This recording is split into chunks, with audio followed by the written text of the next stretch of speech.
So hello and welcome back to my channel that is economic Pathshala by doctor Ananya. आज हम बात करने वाले हैं about a new topic that is simultaneous equation model. अब simultaneous equation model होता क्या है, जैसे कि आपको नाम से समझ में आ रहा है, ऐसा मॉडल जिसमें एक से ज़्यादा इक्वेशंस होंगी उन्हें हम बोलते हैं साइमल्टेनियस इक्वेशन मॉडल।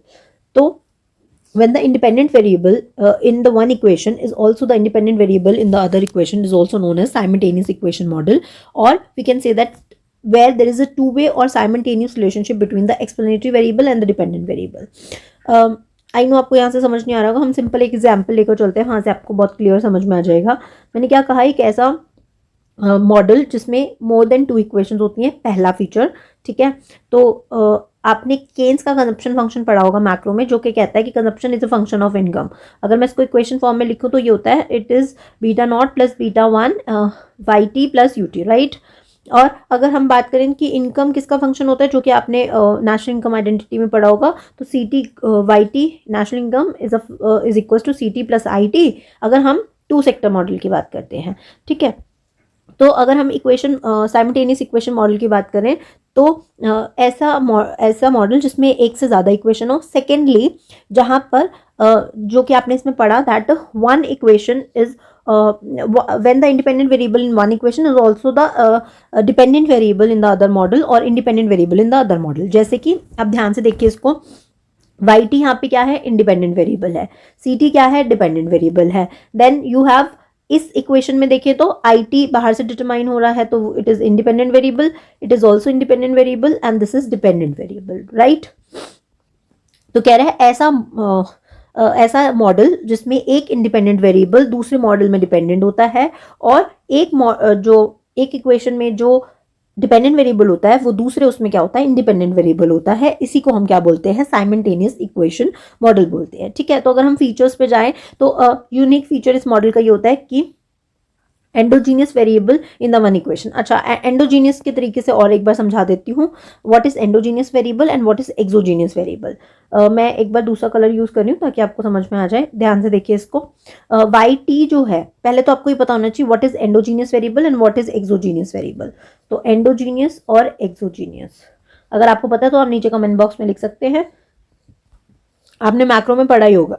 तो exogenous variables which are determined outside the model, right.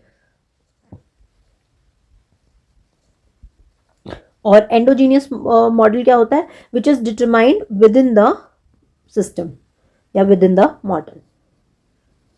जैसे कि अगर हम इसी ऊपर वाले एग्जाम्पल की बात करें तो यहाँ पर देखना, एक बार मैं डिपेंडेंट इंडिपेंडेंट वेरिएबल हटा रही हूँ ताकि आपको क्लियर हो जाए। यहाँ पर जो वाई टी है, it is determined outside the system. अगर हम सिर्फ इस इक्वेशन की बात करें, it is determined outside the system. Why it is determined outside the system, क्योंकि वाई टी की कुछ वैल्यू रखेंगे तो बीटा नॉट और बीटा वन की पता होगी, तो वी कैन से कि हाँ सी टी ये वैल्यू है, तो ये हो गया हमारा एक्सोजीनियस।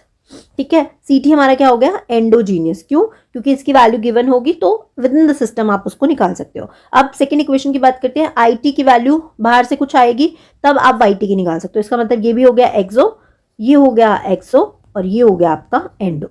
ठीक है, तो अब देखिए फीचर, देखिए फीचर क्या लिखा हुआ, यूनिक फीचर इस मॉडल का क्या है, तो endogenous variable in the one equation में appear as a explanatory variable in the other. यानी कि डिपेंडेंट इंडिपेंडेंट के बीच में कोई डिफरेंस नहीं है, एक्सोजीनियस एंडोजीनियस वेरिएबल के बीच में कोई भी डिस्टिंक्शन नहीं है, कोई भी डिफरेंस नहीं है। सेकेंड इंपॉर्टेंट फीचर जो हमने बात की थी, दैट इज कि जितनी नंबर ऑफ इक्वेशंस हैं उतने ही आपके क्या होंगे, उतनी ही आपके जो जॉइंटली डिटरमाइंड वेरिएबल्स होंगे। देखो सी टी यहाँ पे भी है, सी टी वाई टी और सी टी यहाँ पर भी है, वाई टी और सी टी यहाँ पर भी है, तो आपके नंबर ऑफ इक्वेशंस कितनी है, दो, और number of jointly determined variables जो है, ये देखिए ये लिखा हुआ है, वो भी कितने हैं, दो। तो आंसर हो गया, तो इट विल बी 2, यानी कि जितने आपकी इक्वेशंस उतने ही आपके क्या होंगे, वेरिएबल्स होंगे जिनको आपको डिटरमाइन करना है। तो this are the important features of the simultaneous equation model. Now question arise कि हमको simultaneous equation model पढ़ने की जरूरत क्या पड़ी। तो simultaneous equation model में एक प्रॉब्लम होती है। प्रॉब्लम क्या है कि आपने CLRM पढ़ा है, क्लासिकल लीनियर रिग्रेशन मॉडल, तो उसमें कुछ हम 10 assumptions लेके चलते हैं। उसमें वन ऑफ द assumption होती है that is covariance between the independent variable and error term must be zero. ये आप पढ़कर चलते हैं। ठीक है, अगर आपको नहीं पता है कि क्लासिकल लीनियर रिग्रेशन मॉडल क्या है, उसके assumptions क्या है, तो मैंने एक वीडियो बनाया हुआ है, आप देख लीजिएगा, उसको प्लेलिस्ट में आपको मिल जाएगा। तो अगर हम इसकी बात करें तो वन ऑफ द अजम्पशन होती है गोस मार्कव थ्योरम, नॉट गोस मार्कव थ्योरम की, CLRM में एक एग्जाम्पशन होती है that the covariance between the independent variable and error term should be 0, यानी covariance between x and ut will should be 0। ठीक है, अगर ऐसा नहीं होता है तो किस चीज की प्रॉब्लम आती है, साइमल्टेनियस इक्वेशन बायसनेस की प्रॉब्लम आती है, जिसके बारे में अभी हम यहाँ पर पढ़ने वाले हैं। तो कैसे आती है वो मैं आपको एक बार एक्सप्लेन कर देती हूँ। आप इस एग्जाम्पल को देखिए, वापस से हम इस एग्जाम्पल पर आते हैं, सीटी वाले एग्जाम्पल पर। यहाँ पर देखिए CT is a function of beta not plus beta one Y T plus U T and we have Y T equals to C T plus I T, right. अब आपको पता है अगर हम इस इक्वेशन की इंटरप्रिटेशन देखें तो हम क्या कहते हैं कि consumption is a function of income and UT क्या बताता है कि अदर फैक्टर्स दैन इनकम जो अफेक्ट करते हैं हमारी कंजप्शन को, उसको हम क्या बोलते हैं, उसको हम क्या बोलते हैं, हम उसको किस में लेते हैं, एरर टर्म में लेते हैं। आप सबको पता है ना, ऐसे वेरिएबल्स जो कहीं ना कहीं हमारी कंजप्शन को अफेक्ट कर रहे हैं, जैसे टेस्ट एंड प्रेफरेंस हो गया, वेदर हो गया, वेल्थ हो गया, ये सब फैक्टर्स कहीं ना कहीं हमारी कंजप्शन को अफेक्ट करते हैं, बट हम उसको कैप्चर नहीं कर पाते, तो इसलिए हम उसका इफेक्ट किस में देखते हैं, एरर टर्म में देखते हैं, right. That what we have already explained you, ठीक है। तो अब आप मुझे एक बात बताओ, अगर मैं यूटी में चेंज करूंगी तो क्या मेरे सीटी में चेंज होगा? बिल्कुल होगा मैम, कि अगर मान लीजिए टेस्ट एंड प्रेफरेंस चेंज होते हैं तो हमारी कंजप्शन में चेंज आएगा, हमारी कंजप्शन में अगर चेंज आएगा तो वाईटी में चेंज आएगा। तो पहले आया यूटी में चेंज, उसकी वजह से आया सीटी में चेंज, सीटी में चेंज आने की वजह से आपके वाईटी में चेंज आया, आई एम सो सॉरी, तो वाईटी में चेंज आया, तो इनडायरेक्टली कहीं ना कहीं क्या हुआ, वाईटी और यूटी क्या हो गए, कोरिलेटेड हो गए।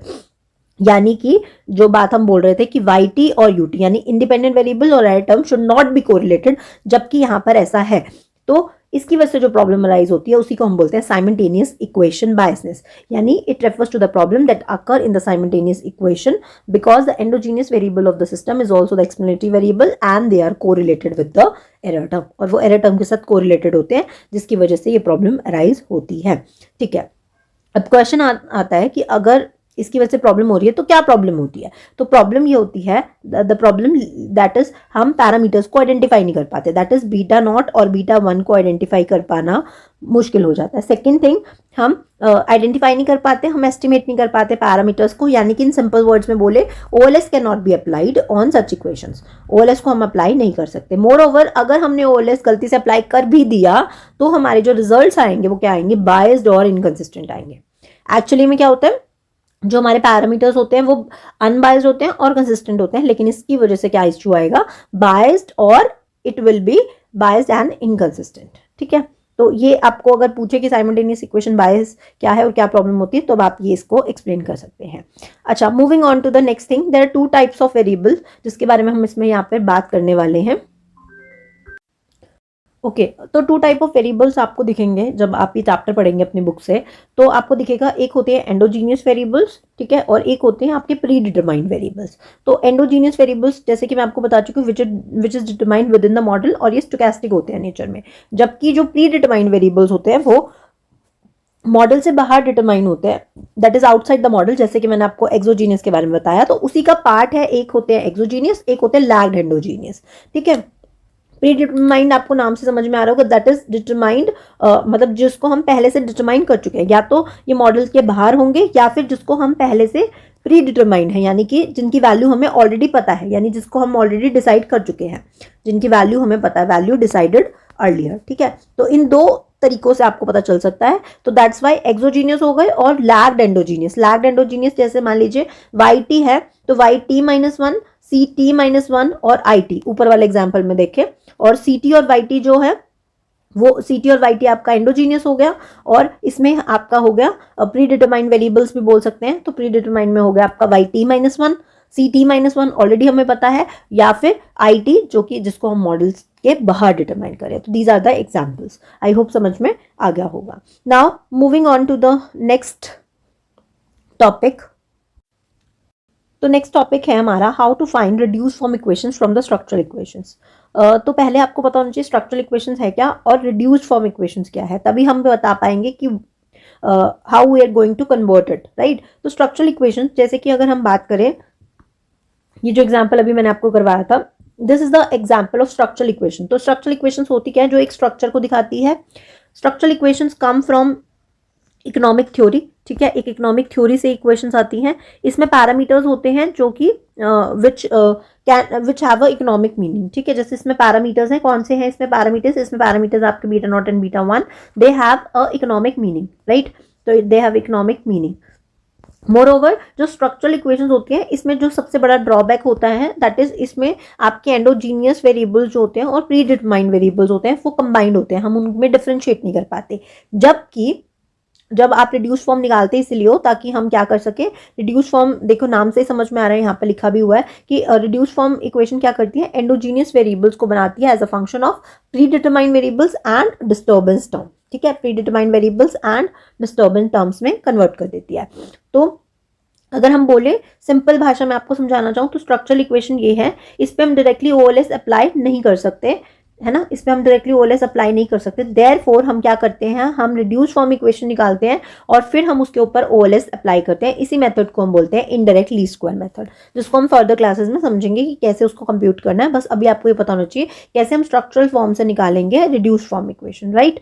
तो आइए ध्यान से देखते हैं इसको। सबसे पहले वी हैव टू इक्वेशंस, तो अब हम सबसे पहले क्या करेंगे, सी टी की वैल्यू, ये जो सी टी दे रखा है इसकी वैल्यू को वाई टी में पुट करेंगे। तो अगर आप इसको यहाँ पे पुट करोगे so have Y T equals to, इसकी जगह हो जाएगा beta not beta one Y T plus यहाँ पर I T as it is हो जाएगा। सी टी की जगह बस मैंने क्या किया है, ये पुट किया है और आपका U T as it is हो जाएगा, ठीक है, मतलब ये पूरा पुट कर दिया और यू टी को बाद में कर दिया है, ठीक है। देन अब आप क्या करेंगे, सॉल्व करना है नॉर्मली जैसे आप मैक्रो के न्यूमेरिकल सॉल्व करते थे। ये वाई टी है, ये भी वाई टी है, तो इसको इधर ले जाएंगे तो Y T minus beta one Y T और बाकी एज इट इज रह जाएगा beta not plus I T plus U T.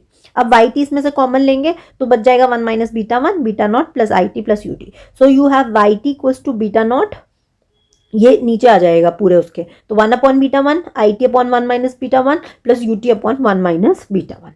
I hope ये समझ में आ गया होगा। मैं बहुत ज़्यादा इसको करने पे नहीं दिखा रही हूँ, आपको समझा रही हूँ। अगर आपको कोई स्टेप नहीं समझ में आया तो आप नीचे कमेंट बॉक्स में लिख दीजिएगा, मैं इसको रिपीट कर दूंगी, ठीक है। तो इसकी जगह पर अब मैंने लिख दिया पाई नॉट, अब इसकी जगह one upon one minus beta की जगह मैंने लिख दिया है पाई वन और इसकी जगह मैंने लिख दिया यू वन टी, ठीक है। इसको आप वी टी कर लीजिए चाहे या यू वन टी कर लीजिए, जो आपको अच्छा लगे वो कर लें। तो अल्टीमेटली आपके पास क्या बच गया, Y T equals to pi not plus pi one, इसको हमने पाई वन दिया है, इंटू आई टी प्लस आपके पास क्या हो जाएगा, वी टी हो जाएगा। ये इक्वेशन आ गई है and this equation is known as the reduced form equation, ठीक है। ये अभी एक रिड्यूस्ड फॉर्म इक्वेशन आई है। नाउ क्वेश्चन इज कि आप how we get to know कि रिड्यूस फॉर्म इक्वेशन आ गई। तो ध्यान से देखिए, वाई टी हमारा क्या था, एंडोजीनियस वेरिएबल था, now it is a function of our predetermined variable, जो कि अभी मैंने आपको ऊपर बताया भी था that I T is our predetermined variable and एक एरर टर्म का फंक्शन बन जाता है, ठीक है। और इसको हमने बोल दिया reduced form equation and pi not and pi one, these are known as reduced form coefficients. इन्हीं को हम क्या बोलते हैं, रिड्यूस्ड फॉर्म कोफिशिएंट्स, जो कि हमें फर्दर हेल्प करते हैं किस चीज में, to find out the further parameter, structural parameters को फाइंड आउट करने की बात करते हैं, वो हम बाद में करेंगे। अब आपने क्या किया, एक फर्स्ट ये इक्वेशन आ गई, अब इसकी जो वैल्यू आई थी यानी बेसिकली ये वाली जो इक्वेशन थी इससे जस्ट पहले वाली, दिस इक्वेशन मैं मार्क कर देती हूँ। इस इक्वेशन को अब हम पुट करेंगे किसमें, पहले आपने सी टी को पुट किया था वाई टी वाली इक्वेशन में, अब आपने इस वाई टी की जो वैल्यू आई है उसको पुट करना है वापस से सी टी वाली इक्वेशन में, ठीक है। तो क्या हो जाएगा, देखिए C T equals to beta not plus beta one, Y T की जगह पे आप ये पुट कर देंगे। देखो मैंने पुट कर दिया, पहले आप डायरेक्टली ये लिख लीजिए चाहे आपकी इच्छा है, या डायरेक्टली भी पुट कर सकते, कोई इशू नहीं है, ठीक है। पहले pi not pi one I T लिखा है, फिर उसको ओपन अप कर दिया। क्यों ओपन अप किया, ताकि मैं इसको सॉल्व कर सकूं। So we have C T equals to beta not, then आप इसको क्या करेंगे, सॉल्व करेंगे। तो देखिए इसको सॉल्व करने का क्या तरीका है, इसको इससे मल्टीप्लाई करो, इसको इससे और इसको इससे, ठीक है। तो जब हमने मल्टीप्लाई किया तो क्या आ रहा है, बीटा वन बीटा नॉट, तो ये हो गया आपका beta one beta not, then beta one beta not upon one minus beta one into I T, then beta one into U T upon one minus beta one plus U T, ठीक है। Then we have, अब आप इसको ध्यान से देखिए, ये दोनों एक जैसे हो गए, ये दोनों एक जैसे हो गए। अब इसको सॉल्व कर लेंगे, ये वाली टर्म एज इट इज लिख दी, इसको सॉल्व करेंगे तो नीचे एलसीएम ले लिया, एलसीएम लिया तो क्या आ गया, beta not into one minus beta one. तो इसको सॉल्व करेंगे, बीटा नॉट को बीटा नॉट से किया और बीटा नॉट को इससे मल्टीप्लाई किया, तो minus beta not beta one plus beta one beta not, ठीक है। प्लस बीटा वन, ये तो एज इट इज रह जाएगा। इसको सॉल्व करेंगे तो क्या हो जाएगा, जब पूरा एलसीएम लेंगे तो 1 minus beta one UT plus UT into 1 minus beta one. तो इसको सॉल्व करेंगे तो क्या आ जाएगा, beta one UT plus UT minus UT beta one upon 1 minus beta one. तो देखिए ये दोनों सेम हो गए, कैंसिल आउट हो गया, ये बच गया, और इसमें ये दोनों सेम हो गए तो कैंसिल आउट हो गया। तो अल्टीमेटली हमारे पास क्या बच गया, मैं यहाँ पे कट करके दिखा देती हूँ, ये आया था हमारे पास, तो ये और ये कैंसिल आउट हो गया, ये और ये कैंसिल आउट हो गया, ठीक है, दोनों सेम टर्म्स हैं। तो ये कैंसिल आउट होने के बाद हमारे पास बच गया C T equals to beta not upon 1 minus beta one upon 1 minus beta one I T plus U T upon 1 minus beta one, ठीक है। तो इसको हम बोलते हैं पाई 2, इसको बोलते हैं पाई 3, और इसको हमने नाम दे देते हैं, इसको नाम दे दीजिए, वहाँ पे वी टी लिखा तो यहाँ पे डब्ल्यू टी दे दीजिए, ठीक है। तो C T is a function of pi 2 plus pi 3 I T plus यहाँ पर हो जाएगा आपका डब्ल्यू टी। ये आपकी फोर्थ इक्वेशन हो गई, यानी कि थर्ड एंड फोर्थ इक्वेशन ये आपकी हो गई हैं reduced form equations. Pi not, pi 1, pi 2 and pi 3 are your reduced form coefficients, ठीक है। तो यहाँ पे मेंशन कर दीजिएगा। आई होप आपको ये बेसिक जो था ये सारा समझ में आ गया होगा। अगर आपको कोई भी डाउट है तो आप नीचे कमेंट बॉक्स में लिख सकते हैं। नेक्स्ट क्लास में हम देखेंगे दैट इज जो हमने पढ़ा है कि कैसे हमारे जो पैरामीटर्स होते हैं ओएलएस अप्लाई करने पे साइमल्टेनियस इक्वेशन में वो निकल कर आते हैं, क्या वो निकल कर आते हैं बायस्ड एंड इनकंसिस्टेंट। तो उसी की डेरिवेशन हम देखेंगे in the next class. Till then thank you and bye bye.